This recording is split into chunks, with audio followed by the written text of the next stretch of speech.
Is Colin planning to come on? I think he came to his senses and decided to stay in bed.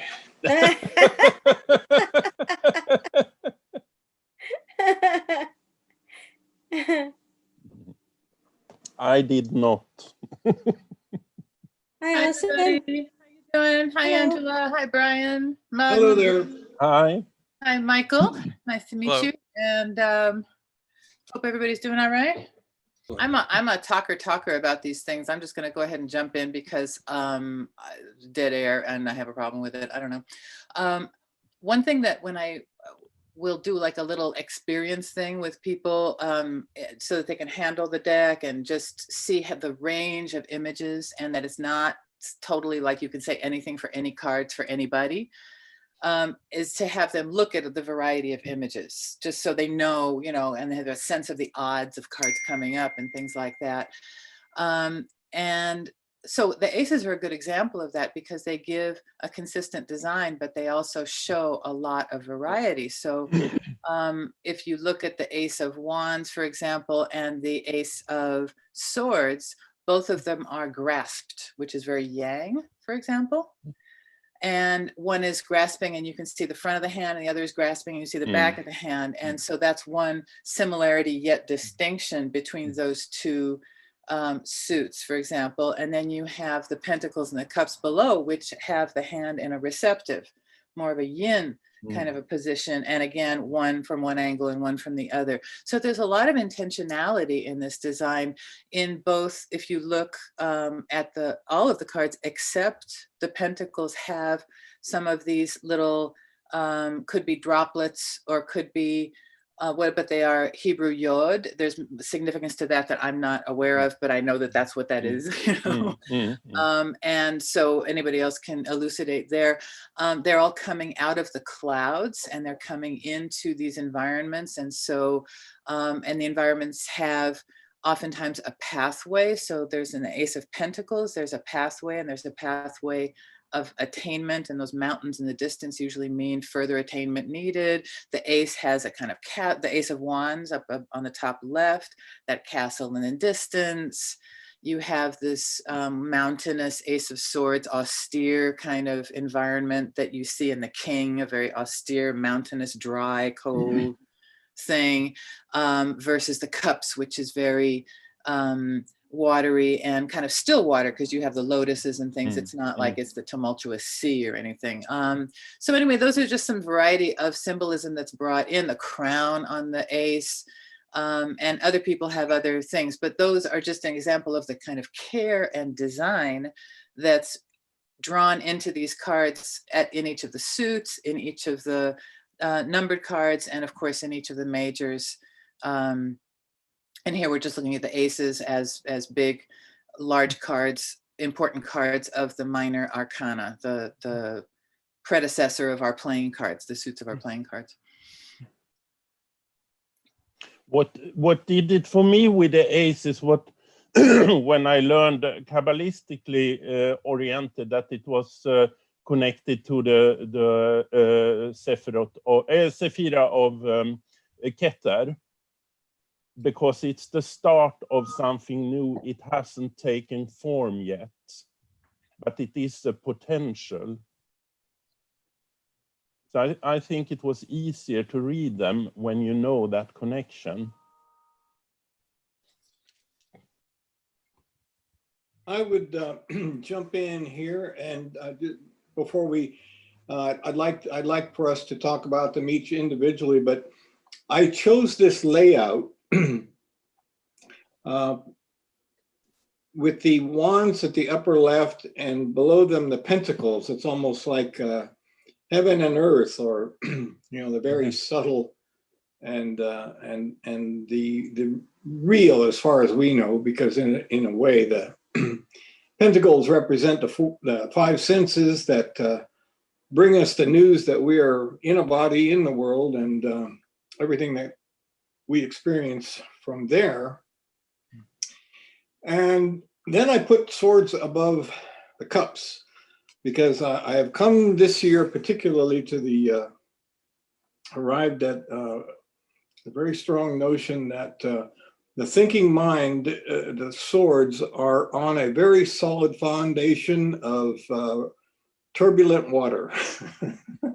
That's how you can have all kinds of conspiracy theories and all kinds of beliefs, from flat earth to we've never been to the moon to you name it, all these things, all the things that thinking can do, which are kind of crazy. It's all because emotions are at the foundation. The thinking mind cannot do anything without the permission of the emotions. And even somebody who might seem like a kind of a, a geeky stiff, or a professor with no heart or anything like that, even that still rests on water. So I will be displaying all these cards in that way. I think that's very insightful and very apt for these times, certainly. And it also shows you how things that can seem philosophically unassailable and the logic works and blah, blah, blah. And that all depends on what you take in as fact, garbage in, garbage out. But that what you recognize as fact also is resting on that foundation of emotion, which is so often driven by fear of the other and fear of death. And it all kind of comes down to that when it's any kind of threat, so you always, there's what's the foundation of that thinking is pretty like turbulent. So I think that's very helpful to me in terms of interpretation, and also application of these as a way to understand our experience. I see also the divine, the divine part of it with the dove in the Ace of Cups. With the suits, one way of looking at them is looking at the wands as being sort of intuition or idea, or the spark, the initial fire that gives an idea to something. That needs to be invested with care, taking us to the cups, down to the diagonal, that care and investment in feeling that we were talking about before. And then that thing that has been ideified and cared about needs to then get more solidified in the thinking process or the planning process, or making it more accessible to us in the way that our mind works, in the structures of our mind, which have their problems, but also indicate some cutting through of reality from the magical thinking that we maybe have going on. And then down to the Pentacles, which we're looking at most specifically here, take us to the carrying it out on the earthly plane, in the physical, in the material world. And that then becomes the physical body. It becomes the world of business, work, all those things. And by nature, those things are slow, whereas the other things might be very quick. And there's a speed to intuition, the timelessness of the emotion, the whatever it takes to plan and structure things in a mental way. And then the Ace of Pentacles is indicating that this is the beginning, or the process of where this carries out on the ground, literally, and figuratively, of course, because we're looking at symbolism. I appreciated this, the indication that the pentacle itself has 5 stars, and that indicates for us the 5 senses of the physical world. This just on the card itself, like we noted before, as distinct from the more yangy wands and swords, where the sword is being wielded by a fist, this is being received, the cup is being received. And then we also have symbolism like with roses and lilies, and there's significance with the white lily and red rose, and the roses are on the arbor and the bower, and then you have these lilies in the field, and a pathway leading to the mountains in the distance, indicating that this is not the be all and end all here in the physical world, that we are heading toward a greater attainment, as indicated by the mountains beyond and through the down the pathway. When we see the aces are kind of a powerful card within the minor arcana. They indicate a sense of beginning, We had the idea in our discussion about this idea of potential, the potential of something, the beginning of something, and it's not yet completion, but it's the inception or the potential, which is a powerful word for that. What other, I don't know, let's see what other, I was running to the end of my commentary on that. I don't have a lot of depth, Brian. I just talk what comes to mind. What other things like Magnus and Angela and Brian, what other things can we capture around the Ace of Pentacles that is? What I see immediately is the pentacle is positioned like a spiritual pentacle, instead of the other way around, which is the materialistic pentacle for me. So it's the spiritual influence here. And then also I think it's interesting with the hands coming out of the clouds, as there is a thought, as you said, Alison, or an idea or something that is manifesting, but it is not formed yet fully. And that goes to that idea of the potential that the aces indicate. Yes. The inception or potential to, and in this case, to manifest, and it usually indicates something of the material world, something of the physical world, something that you have to contend with on the day-to-day. I will jump in, and something else that has really occurred to me as I worked with a book thesis that has been developing over a period of about 5 years now. And we're all quite familiar. We're all mostly used to saying that, you know, there are these, like in this case, like a spiritual energy.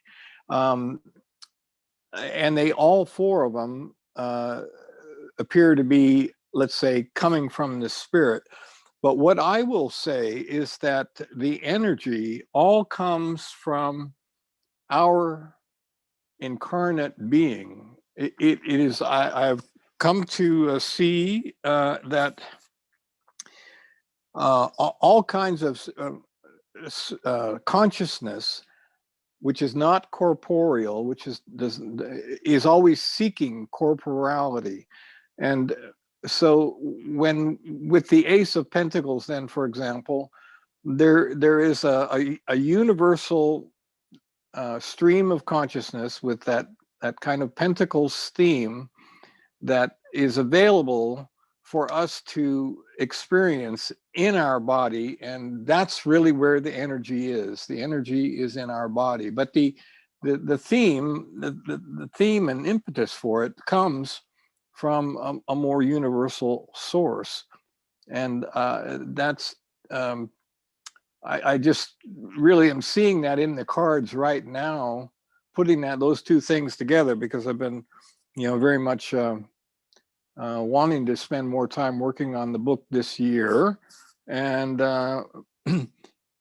but still, just slowly but surely, all these kind of things are coming together for me. But now, right now to see these four aces, where the sort of root theme of consciousness of each of the four comes from the spirit, and of course, then with now, you know, because we are concentrating on the on the Pentacles, in that case, then it's the beginning of a little more tangible reality, something we will pick up through our senses, because we will experience it either in the body or in the world we live in, and everywhere that the senses take us. Oh, what wonderful timing. Elizabeth is logging on. Michael, do you have any thing that you, in your study in the last 6 months, has been important for you to keep in mind? I don't mean to put you on the spot, but this is kind of a round table, and we're vamping now. Elizabeth's going to come on and give us some more insight in a moment. No, I think what everybody's saying is pretty great and pretty along the line of what I've been looking at. you know, sometimes I think about the historical significance of the Pentacles too, and having it be like the merchant class when Yes. tarot was coming out. Mhm. You know, and the education that is actually just staring at it now. Um, the background there with the archway that actually kind of looks like the major arcana of the world, the whole reality. You know, and it's kind of ironic that the mountain is really the only background piece that you see in the entire card in that round sort of portrait. I think that kind of is telling of a little bit about the Pentacles and how the real world is kind of encapsulated, you know, in this circle that we all live in. So Wow. Very useful. Thank you very much. Fabulous. The aces, I think, are kind of like a culmination point in your path or your experience, whatever you're investigating, or your life just in general. So it's kind of like a point of culmination or discovery, or like when everything comes together and kind of makes sense, or kind of is but it's a clear point in your experience, in your path. Shall we then move on? Let's go to the other end of the extreme, as it were, and look at the Ace of Wands. Allison, if you would take the lead. I resonated with what Elizabeth was saying in terms of that idea of an ending and a beginning and a culmination and an inception, all those things. It's kind of that notion of cyclical. There's always, at the very end, there's a new beginning. And that ace is also, so there's that idea of kind of coming around to the beginning, or also the cutting through, that kind of some other dimensionality. You know, it's kind of a, and the meaningfulness of that particular suit as exemplified in this ace, as exemplified in this representation card, as a coming together, a coalescing. That's what I was, some of what you had said, Elizabeth, made me think about, made me ponder. The Ace of Pentacles, so that's that Ace of Pentacles that we were just talking about. Thanks, Brian. Which one did we want to look at now, the Wands? Yes, I'd like to go to the other kind of, let's say, the other extreme before we do the two together, or adjacent, namely swords and cups. But before we do, it finally, just like in the last week, made a great deal of sense to me why the early Gnostics, they had psychologically had people of three types: the Heletic, the psychic, and the pneumatic. And I think suits wise, of course, the Heletic is the Pentacles, is the one. Everything's got to be very practical, based on what they perceive through their five senses. And on the other extreme, the pneumatic is someone who is much more able to have sort of visions and experiences of deeper reality. And I think for the Gnostics, the psychic was the realm of the cups and swords, the thinking and feeling. We started at the ground level, and now we go to the heavens, and then we'll go to the middle ground. So let's go through the Ace of Wands then. Well spoken. I was taking notes furiously on that. I think that's a super useful interpretation and deepening of our understanding. As we look at the wands, let's look at that large. Then we can see the that idea of beginnings. Perhaps as exemplified, so we have this wand here and it's sprouting. So Aries, for example, is the will to manifest. It's the beginning. If there's an end and a beginning, Aries can be perhaps seen as a beginning. It's in some ways the I don't want to over, conflate these metaphors, but I'm trying to make connections. That idea of the starting to grow, some kind of life force coming, so something coming into being. And it's been linked in the senses to intuition, the idea formation. And so something that's very outside of time, and it's not exactly yet fully felt or fully thought. It's this, whatever it is, it's whatever form intuition takes for you. And we all pick up on it differently, and aren't really sure of it. Sometimes we are, sometimes we aren't. Myself, it kind of comes and goes. This, for what it's worth, in looking at those, this is a yangy kind of wielded. Okay, this way with the fist. This way. Okay. I can't do it right. To get the thumb, anyway, the hand, what we were looking at before, you can cut all that out, Brian. This hand is coming in wielding the rod, and it's again coming in like the other aces from the clouds, so from some heavenly realm. And this can be the idea of a new beginning. It's often indication of your passions, because it's hard to predict who is going to stir those. That's beyond the realm of logic and thinking and feeling, is what it is that somebody has this, for example, those things are elusive, and in that way the wands can be an elusive kind of thing, but they're about primal life force, but not necessarily yet embodied, or not yet embodied. So those are some things that I could say about this one. I need more deepening myself on this card, and would welcome other people's input. I see something I haven't seen before, and that is the cloud's position is different in the cards.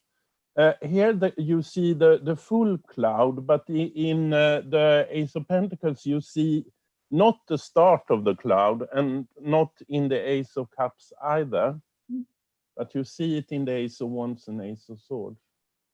No, in Ace of Wands and no, it's only in Ace of Wands you see it, the full cloud.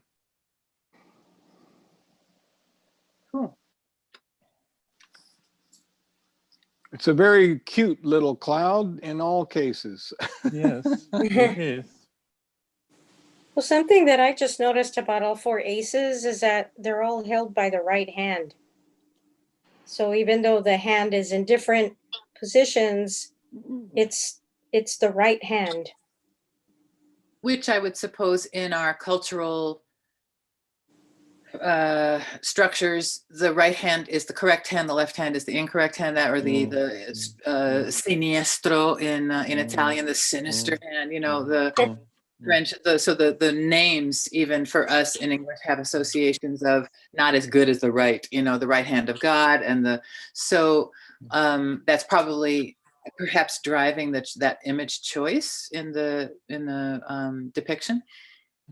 Or it could possibly align with like the archangel that could align with that if you're doing like a ritual, or if you're calling the Kabbalistic cross the right, aligning to the right. It's also the magician that has the right hand up for the divine contact. So that's a consistent symbolic element. It's one of those things that we're not aware of, that is normal for us, and we don't think of it. If you're a left-hander, you probably feel, oh my God, that's really not fair. So I'll speak about the ace. Of course, for me, the aces are all really just sort of a pure, fresh flow of the consciousness that has that theme, that carries that theme, and therefore they're mostly, let's say, reveal to us an opportunity for a fresh start, a new inflow of the theme. And so for wands, especially let's say it's put on the the right-hand side of a 3-card reading. And I just remembering that I wanted to stress to everybody when we look at these cards to try to think of them or express what we think they would mean on the right-hand side of a 3-card and on the left-hand side of a 3-card. But let's say on the right-hand side of a 3-card, the Ace of Wands would very much be pursue a new way of looking deeply into, well, in the case of the Celtic Cross reading, it would be all the issues that the full reading brings up. And if it were on the left side of a 3-card, then it might be, maybe instead of trying to start over, maybe you might want to focus again on pre-existing the resources that you already have. Brian, when you say right and left hand side of a 3-card reading, do you talk about like advice recommend, advice avoid kind of thing? Exactly, because I think that would be a useful way of talking about the possible divination meanings of the cards. Would be, I mean, that to me is like the most challenging. I mean, let's say if you have the Death card on the right hand side, that's a let's say that could be a little more daunting for the reader to pull up the useful meanings of the Death card and to have that as being a recommendation. So conversely, that's why I thought I'd mention the left. If it was a 3-card on the left, the Ace of Wands, it would say, don't try to start over. Yes, I think that the challenge of articulating a particular divination all depends on the context and whatever has been connected in the other cards. And so it's going to have it's like remember those old transparencies on an overhead machine or gels on lighting and things like that. It's you kind of overlay this thing onto what is already there, and it may change its original meaning when it gets affected or by the other forces. And so that's why all those divination books are challenging, because you can't be rigid in how you approach these things, because then, well, to the point of the Ace of Wands, one reason why divination is an art versus a science, shall we say, is that there is this interpretation and the intuition of the person who's interpreting the cards based on the dynamic of the whole, all the cards, the interaction with the person who's the inquiry, and etc. So, but I would definitely, if this card for myself came up to the right of someone who's inquiring, well, I mean, I think what you said is good. The idea might be, if it were looking at relationships, for example, and very mundane kind of thing, if it were to the right, it might be time for you to be open to some new kind of beginning. And if it were to the left, it would be recommending against that, or recommend against, depending on that for your direction. So you might feel it, but you may not want to pursue it. And that could be very apt if someone is very sexually driven, for example. This could be very indicative of passions, or just the distraction that attractions can represent oftentimes, because there's lots of attractions, but how many paths can you actually pursue? As an example, then on the left, it's going to be saying avoid any kind of new thing and focus on what is at hand. But it also kind of depends on what's in the opposite position in the reading to then give it more depth. So that's what I would say. Unless there's any other chiming bells that want to ring in on the wands, the Ace of Wands, we would move to the Ace of Cups. But last call, Ace of Wands.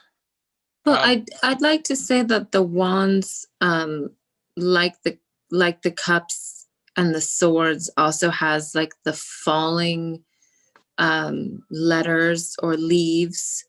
So it does offer, it's like a gift that is there for your taking in it, and it's action focused because it's a fire focus.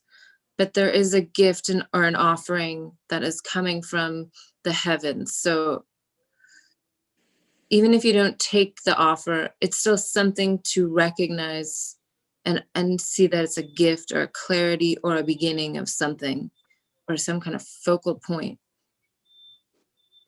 I do think that the falling leaves means something to take note. That's all I wanted to add.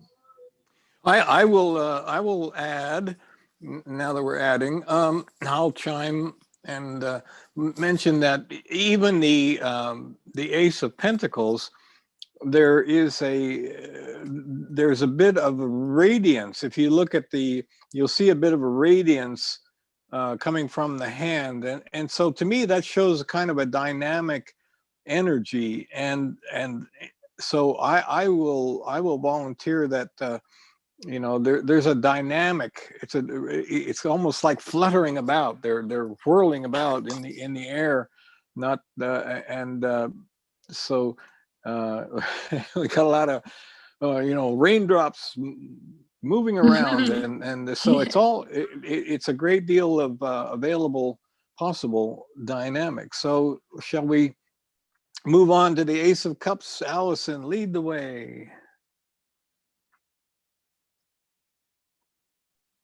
The Ace of Cups is very evocative also, certainly because you have this descending dove with the communion wafer. You have this sense of the union of heaven and earth, of emotional fulfillment, or of the gift from above, the overabundance, my cup runneth over, the fluttering raindrops, which could be akin to the yods. I just don't know enough about Kabbalah and that and Hebrew and those things to elucidate there, but I would welcome learning more. I know that Dr. Heller can certainly enlighten on that. In the water are these lotus flowers. Lotuses are the flower, but it's very muddy and murky beneath, but it's also a symbol of great beauty and of blossoming. The emotions are connected with the cups. The cup itself is very, it's held and received. So it's in the kind of yin received position by the hand. The water is even jumping over, there's so much animation to the water. So the water is very animated with spirit perhaps. And then the yods and the droplets there. In a reading, this would certainly recommend to pursue the thing that is the emotional cup that's being offered to you is important to consider. You might want to begin in this new, very feeling driven endeavor. If someone is very in like perhaps a self-denial or a struggling kind of position, this might tell them to relax and appreciate this gift, whatever it might be, to feel the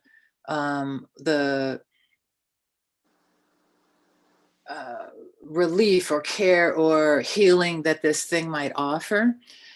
If it were on the recommend against position, then it might be recommending someone to not always go for what feels good, to not, in this case, they might want to turn away from something which is emotionally compelling to do something that is more their duty or their obligation or their commitment or whatever is the thing that is driving and has more importance in this case than the heart.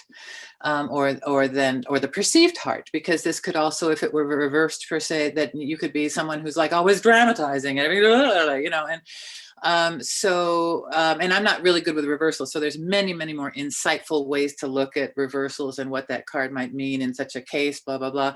But so I just wanted to talk about some interpretations of what that might be for a person who's sitting there. If it were on the right in a work reading, for example, then it might be to recommend that the person pursue whatever is most feelingly satisfying for them versus whatever might be represented on the other side. If the ace were on the left side itself, then it might be, well, this might be, you might be at a crossroads and you might have the opportunity to be in one way more feelingly satisfied and the other way more whateverly satisfied. And that might be the different direction to take, because all of these are affected by their position, Brian, as of course you have talked about. So that's, I welcome other interpretations. I think, Michael, you brought up, sorry, I say that and then I keep talking. Michael, you brought up the idea of the connection of each of the different suits to the different classes of people historically. And so this, then the cups is connected with the clergy and with those who are connected with receiving the word of God. And in this, that's kind of represented in this case. Certainly we cannot ignore the connection to the Mass. And the symbolism of the Mass in this card, and that idea of the union of the spirit and the body, and the blessing therein. So there's also the M or the W or whatever. I just noticed this letter on the card, and I don't even know what that is. So that's that's my segue. I was just going to mention what the Golden Dawn referred to it as the Holy Grail. So the Holy Grail card. So whenever I see it pulled, I see a lot of spiritual success or power, you know, kind of that wellspring of emotion that you can draw on for whatever kind of challenge you face. That's kind of what it speaks to me.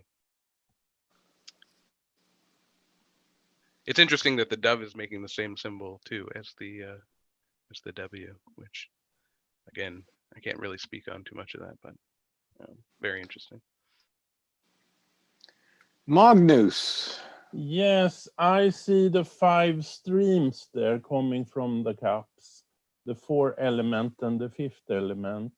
And I also see the elemental cross on the what it is the dove has in bringing in the cup. There is both the 5 streams from the cup, and there is also the 4 elements going into the cup. Yeah, you will hear Dr. Heller speak of the imagery being that there, somewhere the mythology connects that once a year the dove, the Holy Spirit, brings forth and gifts us with a fresh consecrated wafer. So that's a like a communion wafer. And then with the cup, although it's water, it's not the consecrated wine and water, but so it, you know, very much some old Catholic Christian symbology involved in that. Can I? Okay, go ahead. I was going to say it definitely looks like a ritual cup or ceremonial or religious symbol of Catholic or Gnostic. Just, I definitely see a ritual of sorts in there. But I also feel like the lake represents like the unconscious or the subconscious mind. I sometimes think that for people sorting through psychological situations with readings, that the Ace of Cups can kind of represent the emotions and the unconscious mind have kind of come to a point of discovery or a break, some kind of psychological, emotional gift or offering or discovery could be happening internally, or, you know, a really deep emotional discovery. Kind of like the the muddy waters of the unconscious are clear and your emotions are free to flow, and something will click or resonate that hadn't before. It's a bit like an artesian well suspended in the sky, bringing the waters of emotion to the world. Angela, are you there? Would you like to comment? Well, I noticed that there's a radiance all around the hand, you know, coming out, you know, from the top and the bottom, those little rays. That's something that I noticed. And also the ornateness of the cup, you know, there's little, it's very decorative. I don't know if they're little jewels or something hanging, you know, from the cup, but maybe it's even a golden cup, you know, just a golden cup with these little jewels hanging from it. And the hand that's holding that cup has the radiance, pretty prominent radiance that like the Ace of Pentacles had under it, but this one has it like all around. This card is very beautiful, and there's a sense of beauty and spiritual beauty and divinity and harmony. There's a lot of positive attribution to this card. Elizabeth was talking about how this could be a gift or something clarifying, the muddy waters clarifying. These are all really useful in terms of interpretation, in terms of connecting with what feeling things are driving the person who's getting read, what their issue is and how this is manifesting in their inquiry. Before we move on to the swords, I want to point out that as we visit the suit of swords, you will see a great deal of emotionality involved in the individual swords cards. There will be very little in the suit of swords that is devoid of emotion. You know, they're all going to have some pretty strong feelings, and we're talking about throughout the suit of the cups, that none of the no, throughout the suit of swords, we are going to see depictions of things that are quite emotional. Oh, I see what you mean. And that ties in with what I was saying earlier about, you know, that the thinking mind doesn't go very far, doesn't really go anywhere without some emotion involved in it, and almost without the permission, without the endorsement of emotions. With that, I would say we could now visit the Ace of Swords, and Allison, if you would lead the way. I appreciated that insight about the connectedness of the cups and swords as being like a bridge between the pneumatic or spiritual impulses and the physical manifestations. And so the pneumatic is represented in the wands and the physical manifestation as represented in the pentacles, that connecting those two worlds are the intertwined, interdependent realms of the thoughts and the emotions, which are in our minds and in our mental experiences, our emotional experiences. And like Brian was saying, you can't, the insight he shared earlier, that the swords are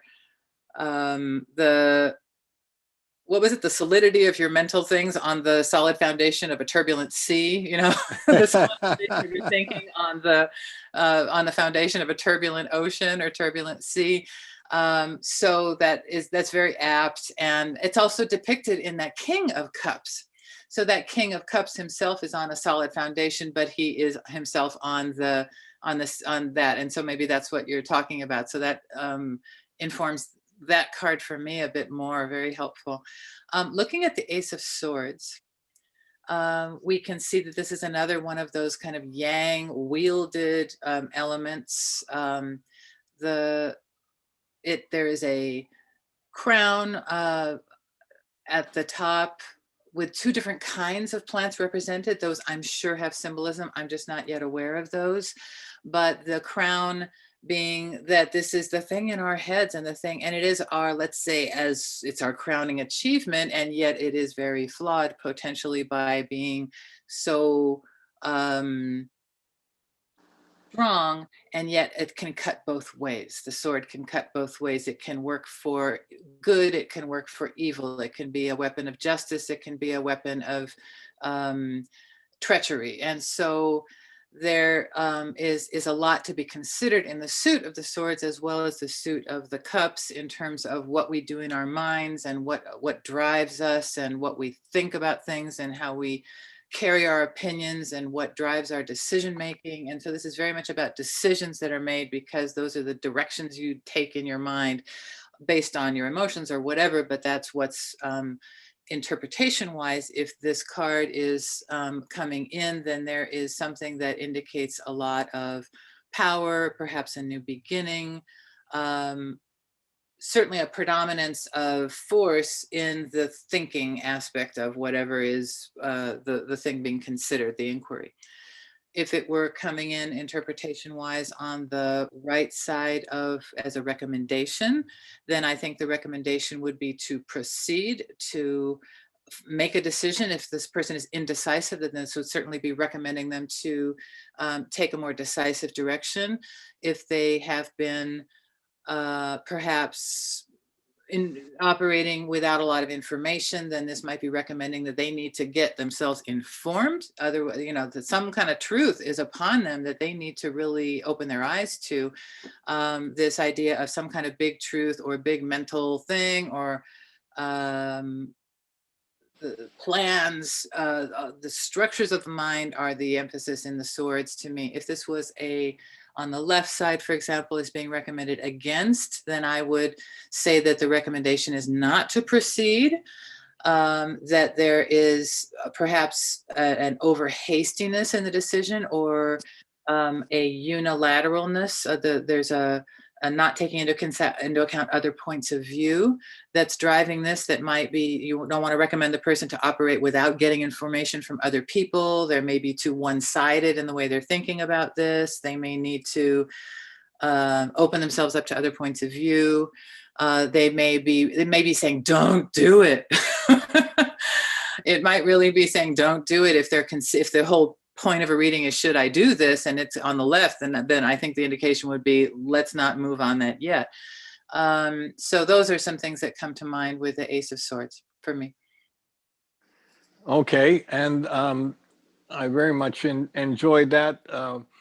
With don't start, don't head down that path, as it were, which might be, the whole suit going in various places up the whole suit of swords, versus other things that a reading might reflect. But one let's say the positive side of the Ace of Swords could be a fresh perspective, almost a clearing of the mind of the clutter of the underbrush. Somewhere along the line over the years, I've heard the Ace of Swords as being great for, like a machete, for clearing out all kinds of old growth and clogged up old ideas that have outlived their usefulness, and so forth. So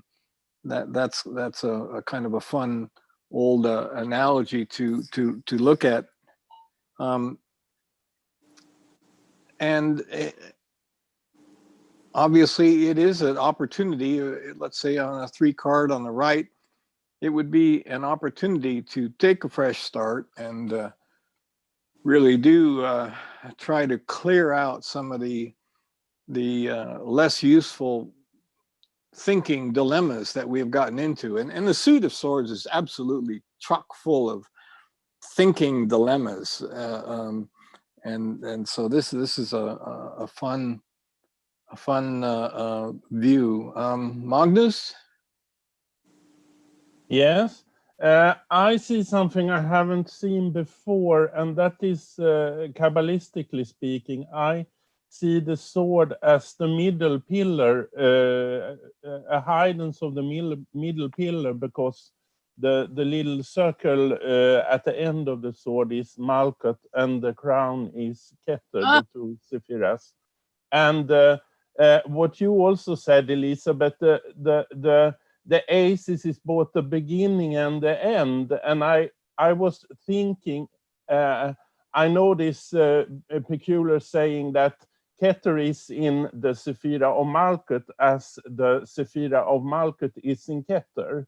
And there you have it, the beginning and the end, the aces and the 10. So it's depicted in that card, I think. Elizabeth? Yeah, I think that's amazing. I can completely see the tree of life coming alive right there out of the card. But then the crown being Kether is really marvelous. Really.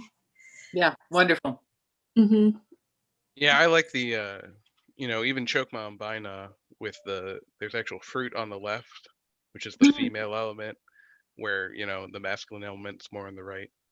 I like the crown on the Ace of Swords, because like the Kabbalion says, all is mind, all is mental. Like, if you think about that, this being the ultimate, force that's kind of out there, your mental effort or your mental direction. So that's what speaks to me. And then That mental direction needs to be informed by other concerns, or it can really go off in a bad direction, which is when people are kind of seeking personal power versus seeking a different level of spiritual power. So I think that that's the double-edged sword of the swords. The double edge of the swords is really indicating how the mental process, the mental, like the Knight of Sword, can really be off and running, sometimes to a detriment. And so to be cautious and to be aware of one's direction and one's motivation. I was also going to add that there's a loftiness in the element of air, and that's something that's a bit challenging for very grounded, earthly, focused individuals. But that loftiness is also like a spiritual kind of gift as well, to want to take that journey of your mental thoughts and to get involved with your thinking and mind and mental process. It can be a powerful experience, but it's very ungrounding as well. I also think that the landscape and the terrain, I'm just noticing, looks really treacherous. So it's really important when you're in the thought forms or in your mind to stay in the loftiness of that, and then allow for the more grounded thoughts or energies. It's not really necessary here, is what I think I'm trying to say. Not being grounded is advised. Interesting. As you were talking about that, I was reminded of the Emperor and the Empress and their thrones and their locations, as well as the King of Swords and the Queen of Swords. And so the king, so the Emperor is in a stone throne in a kind of very austere mountainous environment, such as is depicted here. And the Empress is on pillows, and she's got blankets and pillows and wheat, and everything is soft and abundant and of the earth and flourishing. And so the swords can often sometimes indicate hard decisions that need to be made. That also, the Queen of Swords is seen as one-sided. She's in profile with in profile with a sword. And so she's being very rigid with the sword, and she's having to take a singular direction. Whereas the King of Swords, his sword is kind of off kilter a little bit, which means that it needs to be tempered with wisdom, that you can't be rigid with it. And then he's full face. And so that's being more full in what you're taking into account to then ultimately make the decision, and the decision always is considered with wisdom as opposed to more rigid and unidirectional. And so that's some aspects of the background and the harshness of the swords as a suit, because sometimes there are some, and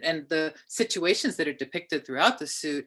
Brian was talking earlier about how they have a lot of emotional flavor to them because they are so harsh. Oftentimes they are what our thinking is doing, or what the reality has thrust upon us. Now what we have to deal with in real world, in our lives, is the situation. And so the swords can be harsh because the thought doesn't really have a lot of feeling accompanying it, except perhaps in the accompanying suits. But that singularity, this idea of singularity, is also there within the aces in general, but especially in the Ace of Swords. Well, I just wanted to point out, it was asked what was hanging on top of the crown. And just recently, in one of my books on tarot, and I was taking a look at the Ace of Swords, and it described that the one on the left is a olive branch, and the one on the right is a laurel, like, so laurel, the laurel, you know, like when there's a laurel wreath or something, that's kind of typical of victory. And then the olive branch would stand for peace. So that's what I recently, had found out about those two items. And then when I was trying to connect that, or try to see how it connects with the middle pillar, which I think was great, pointing that out. I was like, oh yeah, when you said, the crown of Kether and Malkuth on the bottom, and I'm thinking, okay, these two pieces of greenery are hanging from this crown, and one might typically mean victory and the other typically means peace. So kind of, maybe there's, I was trying to think, oh, how could that be connected with the middle pillar, Well, let's ask Michael, because he pointed out, and I liked what he said about the feminine, the actually, the bearer of the fruit, being on the left there. And if is he still with us? Yes, he's yeah, still there. I'm still here. Yeah. Well, I was just saying, like, yeah, if Kether is, the mind, and Chokmah is kind of the Sephiroth of the masculine, the archetypal of the most masculine divine on the right, kind of makes sense for the laurel, because it's that that plant that kind of exemplifies lofty pursuits, or the formation of idea.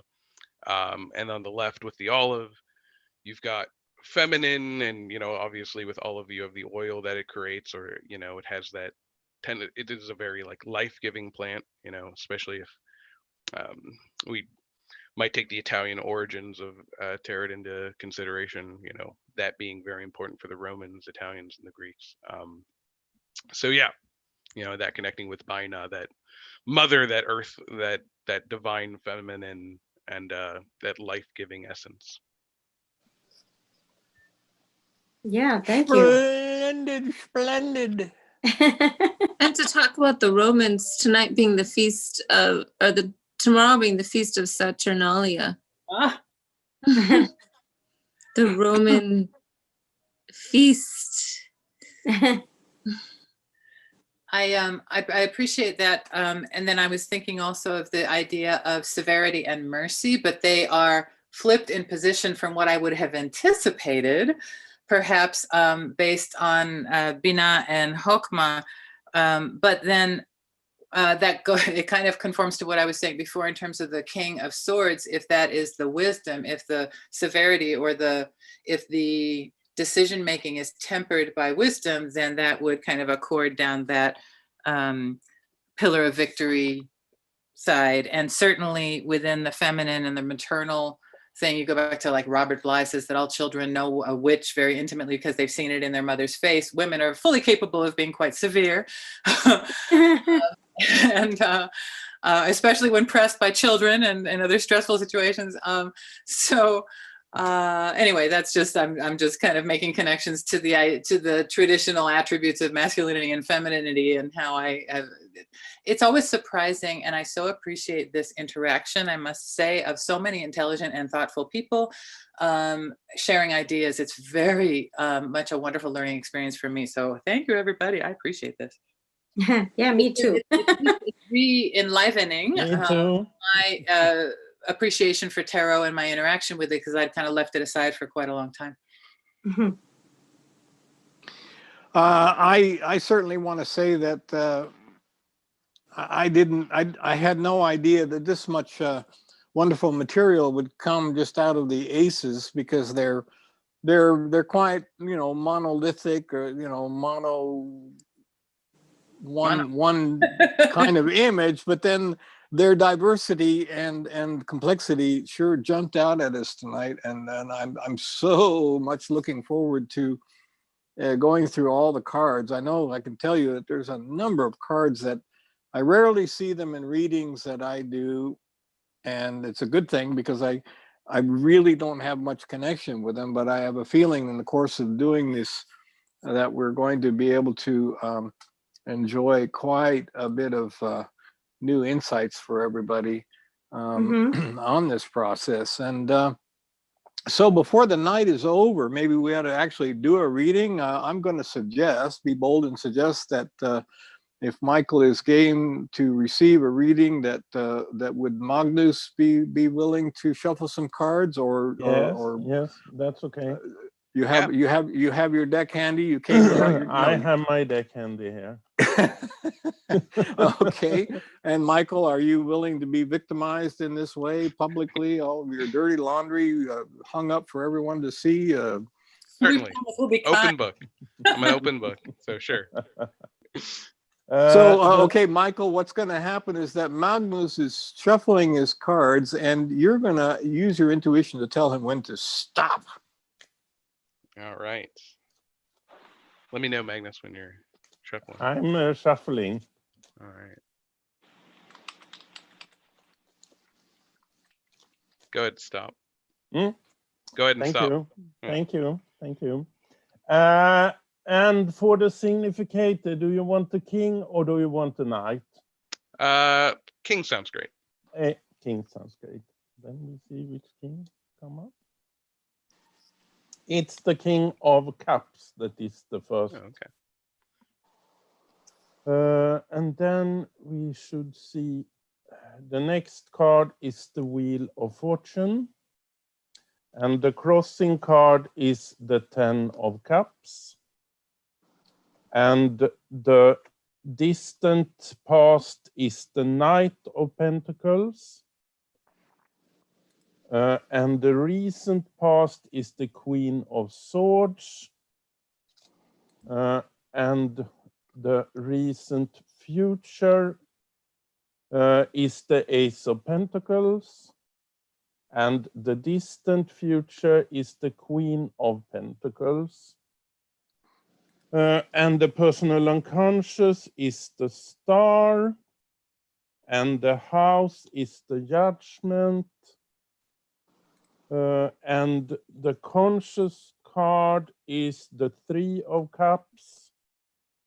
And the results is the Queen of Wands.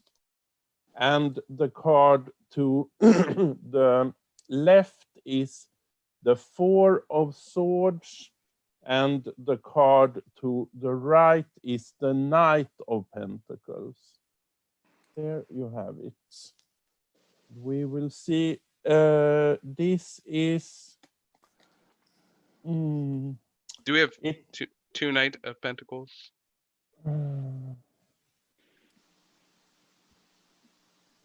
No, we have not 2 Knights of Yes, Pentacles. we do actually. Go back to the stack. And see. It's the king. It's the King of Pentacles for the one to the right. Sorry. Okay. No, it's okay. Oh, So Yeah, we're not actually using 140 cards, with 2 decks that are shuffled together, and you I'm can sorry. I'm sorry. But it's Las this Vegas tarot, where all bets are off. precisely, and it's about emotion because it is the the King of Cups there, and there is something happening there with the Wheel of Fortune. I think presently it's there is something happening. There's something, and the crossing card is. I think it is something of a surprise because it's better than it was thought to be, or it will be better than it was thought to be. And in the past, it's like it's the Knight of Pentacles there, and it's like there is some wishes for to do something, and there is some money needed, or there is some money that should be used to do something, and it's like it's an idea to form something. And then in the the recent past, it's the Queen of Swords. So it seems like the idea has taken some form, and in the recent or the coming future there, the near future, it's the Ace of Pentacles. So I would say it's time to do something with that money, or it will come more money, or the opportunities will come. And the distant future is the Queen of Pentacles. So it's like it's materialistic, or it's forming, but perhaps it's forming in some other way than it was thought. It's the feminine aspect there, because this looks very manly when you look at it from the beginning, and then the Queen of Swords is coming in there, and then the Queen of Pentacles is in the distant future. So it's some new ideas in a present idea, I would say. And if we look at the personal unconscious, it's the Star. So it's like it's combining in another way what wasn't what wasn't in the thought from the beginning. I think, so see this big star there as in some divine intent. It's some divine forces there also involved, and I think that is because what I said before, that this idea will take form, but it will take form in another way than it was in the thought from the beginning. And the unconscious is the three of cups, and it will be good, and it will be good, but also there could be too much also, but it is good. And the Queen of Wands, there is the creativity and the intuition. I think that it's right to go that other way with the idea.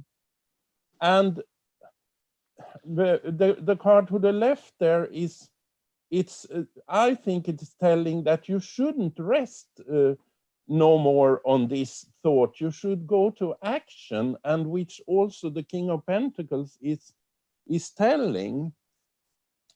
And looking at the cards as such, we have 1, 2, 3, 4 pentacles, I think, and we have 1, 2 cups, and we have 1,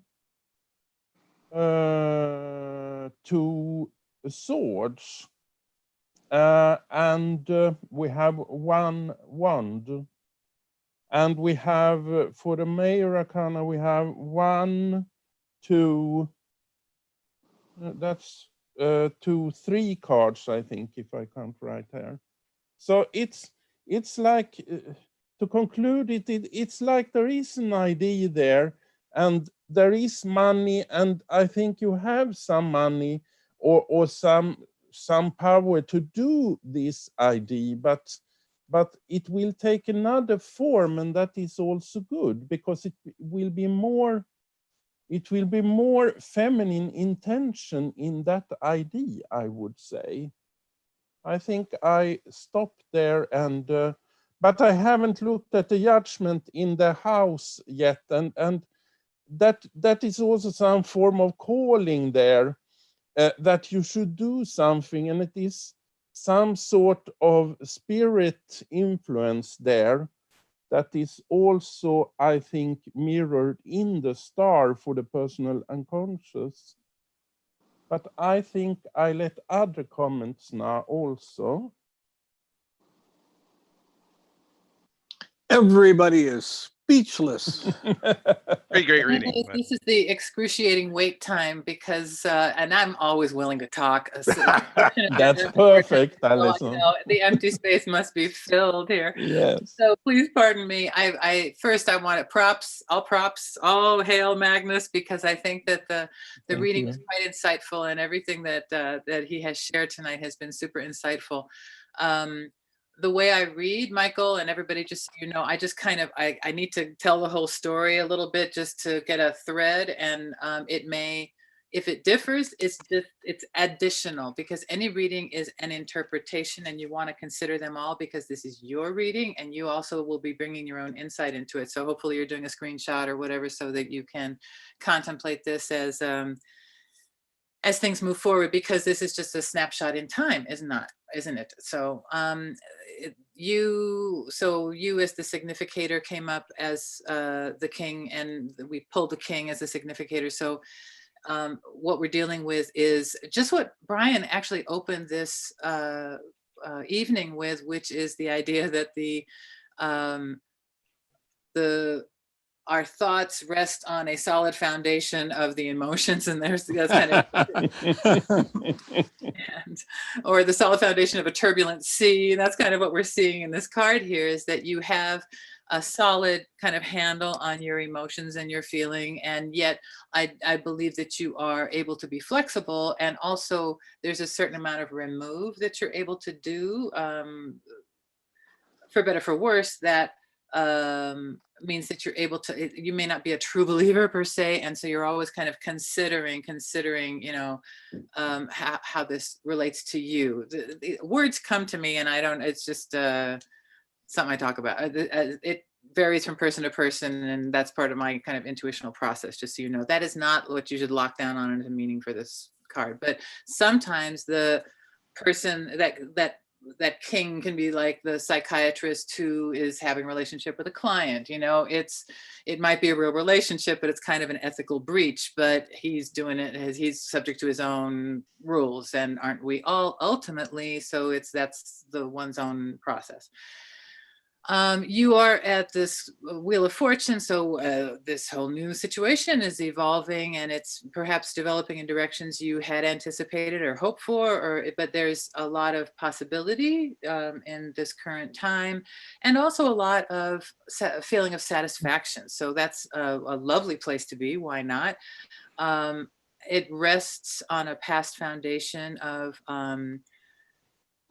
a lot of work, a lot of drudgery, perhaps, a lot of investment of personal work, whatever that represents. Could be money, could be time, could be whatever is the thing that you're cultivating, whatever is your field that you're sowing over there. That's what this is going for.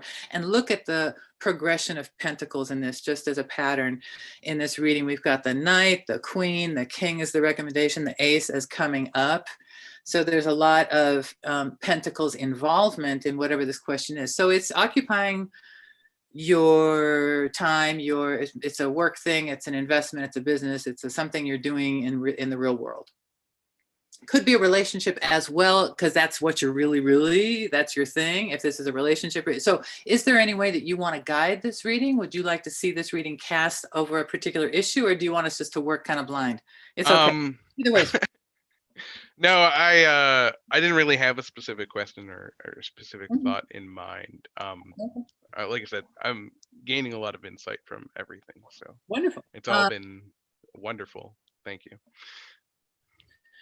So in this progression of Pentacles, what we have as the foundation in the past is this Knight of Pentacles. And then more recently, some kind of decision has been made to take a particular direction. Somebody left, some kind of change happened. It might have been a surprise, might be you making that change, might be you subject to that change, but some kind of turn has been taken to a new direction. It might have felt like a loss, but as Magnus pointed out, it's a good way. And so as you are now experiencing or coming up is going to be this sense of the new beginning, that ace. We've talked for days about the ace. So in this case, we're looking at it in terms of what's upcoming for you. So upcoming for you is going to be a new trek around that Pentacles experience, perhaps, that you put into motion with a Knight down below, that you have been, that soil you have been tilling, or that field you have been guarding from the thieves, that's upcoming, is this new infusion. And then in the future, that will be yours to care for. And there will be a certain time frame that you need to be concerned about, perhaps some deadlines, I don't know, but there's going to be this idea that you will have something to take care of. So that's a good flourishing of whatever this thing is. And then look down below at the personal unconscious, down at the bottom line here, the Knight of Pentacles and the Star. Thank you, Brian. I haven't been using the annotation, but Michael, you know your cards, so we're following the reading, hopefully. Right. So down at the two bottom cards, the Knight and the Star. So there's in the general feeling of the cards, there generally seems to be a blessing upon this endeavor. So the thing that you've been investing work into represents for you, and maybe that's the new direction or just the general tenor of the whole thing, is your sense of hope and faith. And so perhaps this is talking about your spiritual path and your spiritual explorations. And what a nice synchronicity for tonight if this is helpful for you. So that sense for you of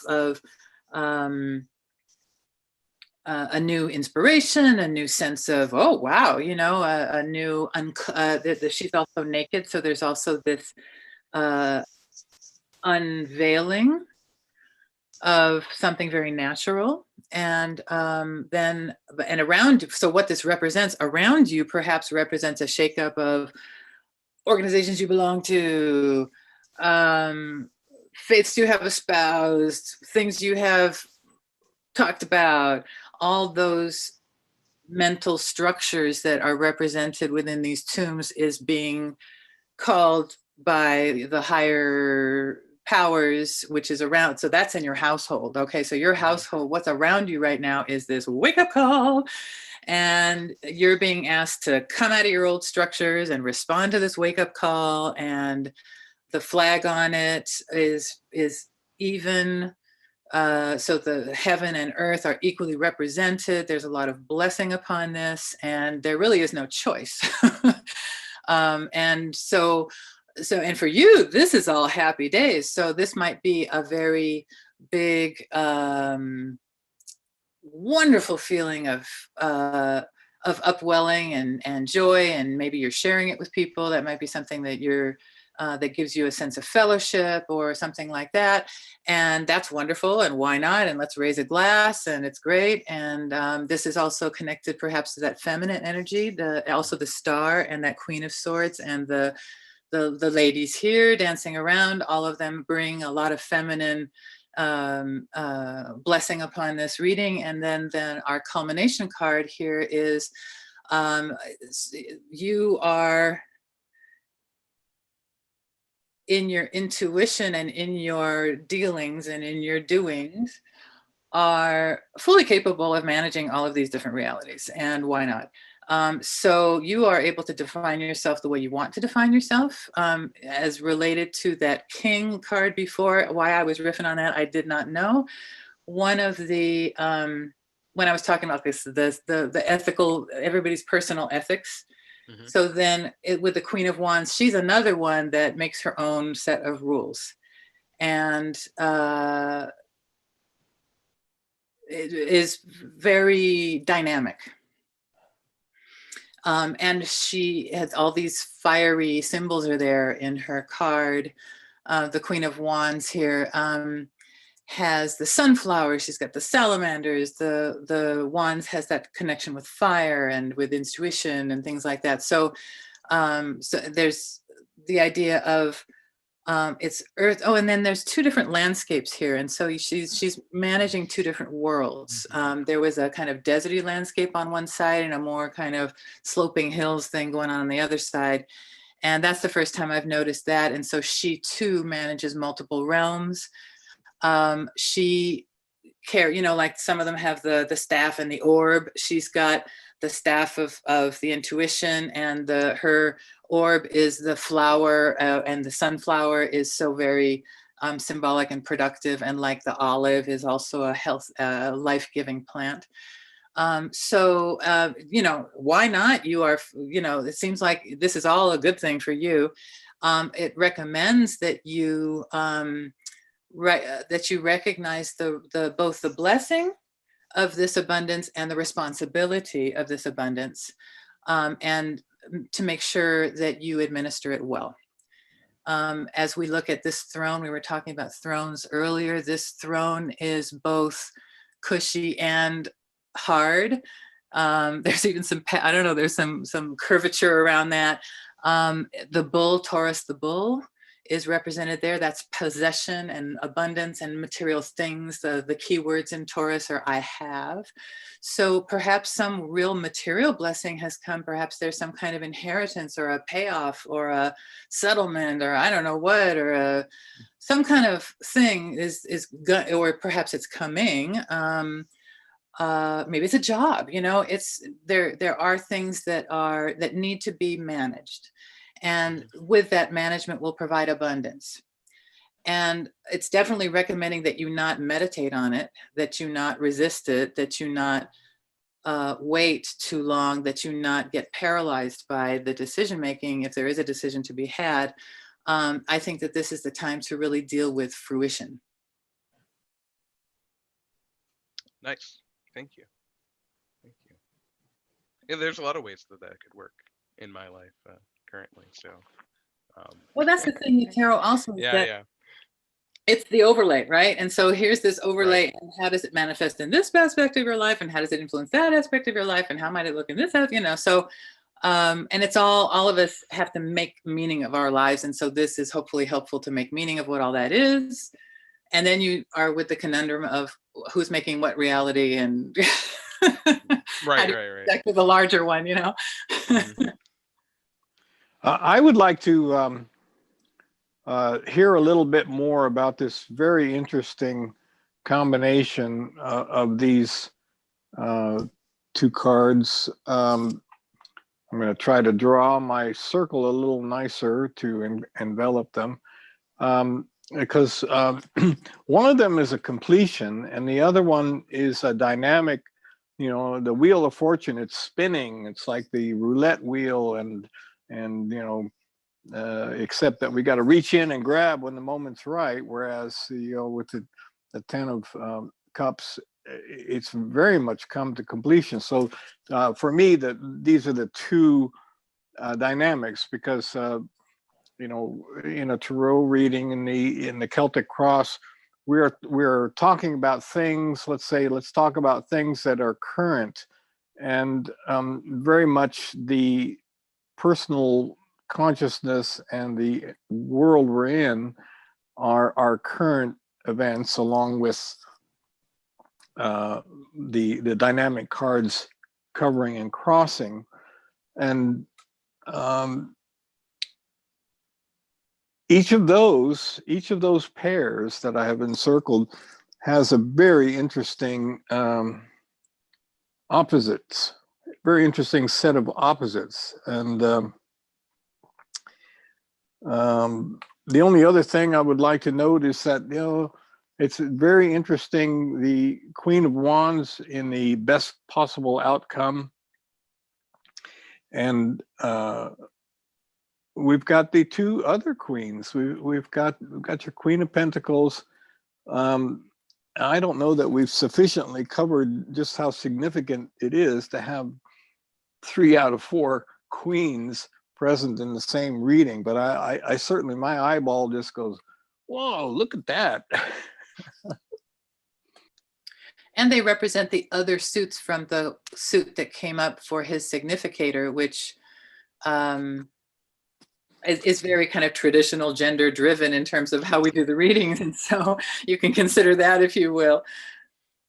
I didn't look at the star connected with the personal unconscious and the unconscious. I didn't do that in the reading of some reason, but I do it now, and I see it's like there is a combination there, as you have already seen, Brian, with the 10 of Cups, with the completion, but the completion is more of the completion in the 10 of Cups, then it is completed, but in the 3 of Cups, it's more like it's formed.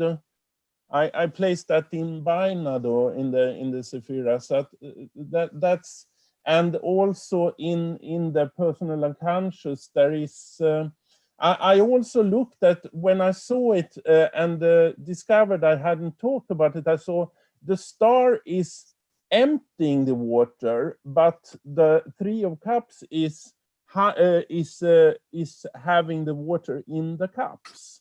So it's like the feeling is in the unconscious, the personal unconscious that wants to go into the unconscious, the conscious. The 3 of Cups there.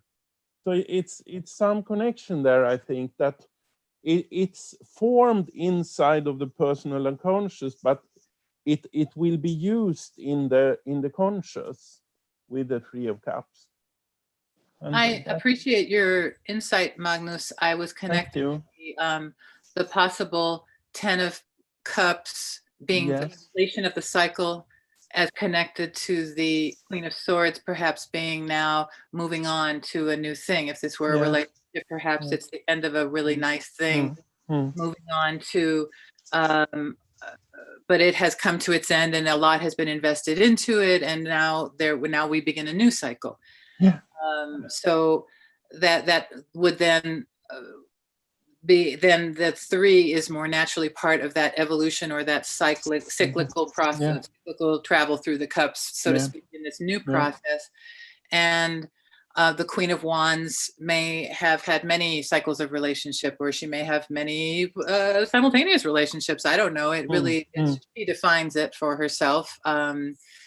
And her own identity she defines for herself as well. And I also, thank you, Alison. I also saw the analogy that you took up the last time, Brian, or the time before that with the water and the boat. And the water should be the 10 of Cups then, and the boat should be the Wheel of Fortune. What he's talking about is I have a way of particular way of talking about these 2 cards, the crossing and the covering. Often people have in the past in my world have said the crossing card crosses you up, and but I have promoted, and he just cited me, and I thought I'd clarify that the covering and crossing, I mentioned earlier that these are the current dynamics, and so my analogy was of a little sailboat on a windy day on a fairly dynamic navigable little river, and so you're dealing with 2 dynamics. You're dealing with the current and you're dealing with the wind as you grab the rudder handle with one hand and the sail aperture with the other. And so, but you know, certainly, as I've always said that when I mention this, that there can be times when the intuition says that the crossing card really is more adversarial dynamic than the covering card. But certainly, at least I haven't heard anybody mention anything that would say that this crossing card is more adversarial than the covering card. What I was citing was that it's just so interesting to me that the covering card shows a great deal of, you know, dynamic change, and where does the wheel stop, or where do we get off, or where do we grab it, you know, versus the rather happy completion that we see in the Ten of Cups. I'm nosy and like to know what other people like to think. Angela and Elizabeth, do you have any insight into this reading? I always enjoy hearing your viewpoints.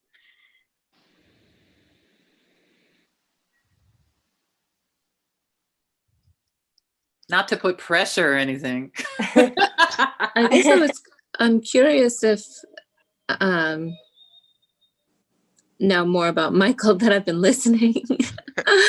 If you're just like, if you're surrounded by other individuals, or what all of these court cards really mean. I guess I'm more curious than insightful at this point.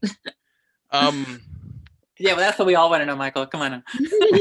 I mean, surrounded by, I mean, I live with my family, so my wife and I was gonna say, is it daughters and a family? Are you in like a female, lots of happy like good female energy, it looks like? Yeah. I mean, yeah.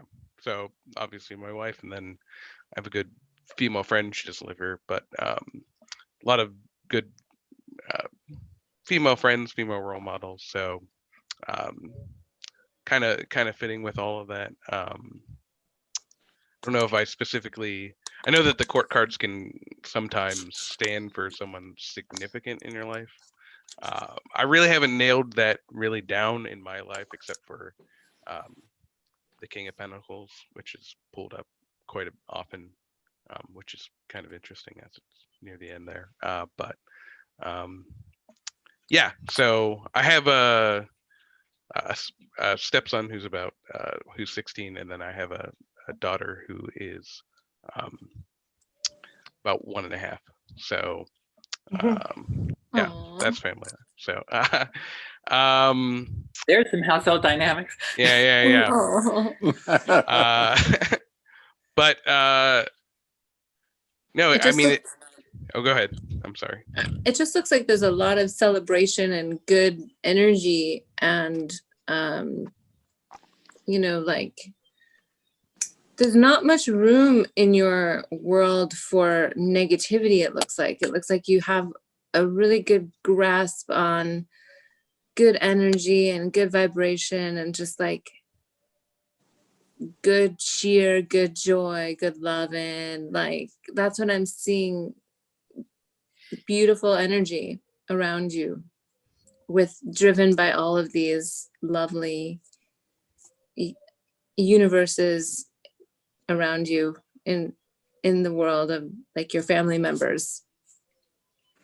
You just have okay. Well, he's got all this great company. Now, did he really need a tarot reading to tell him that? Now we have to get down and dirty with the dirty details. Like, what is the big message that this reading wants to convey? And it looks like it kind of looks like go for the gold, as in go for the King of Pentacles, like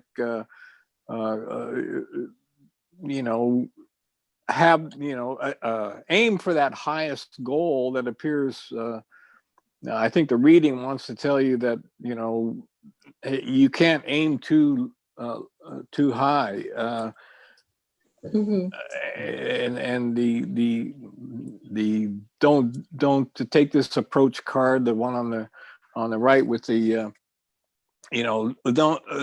don't retreat, don't take a break, don't doubt yourself.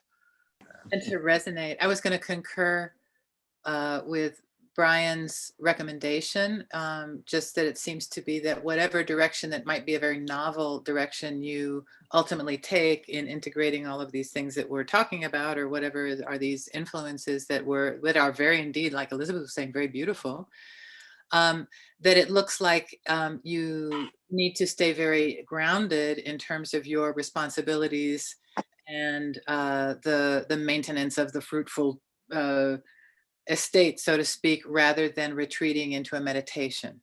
Mhm.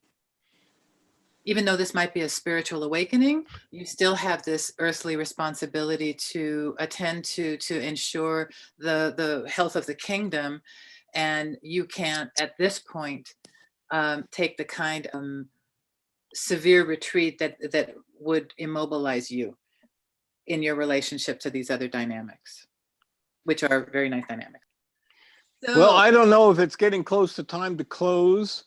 Yeah, definitely. Brian, for organizing this. It's been so wonderful myself to hear such interesting and insightful conversation.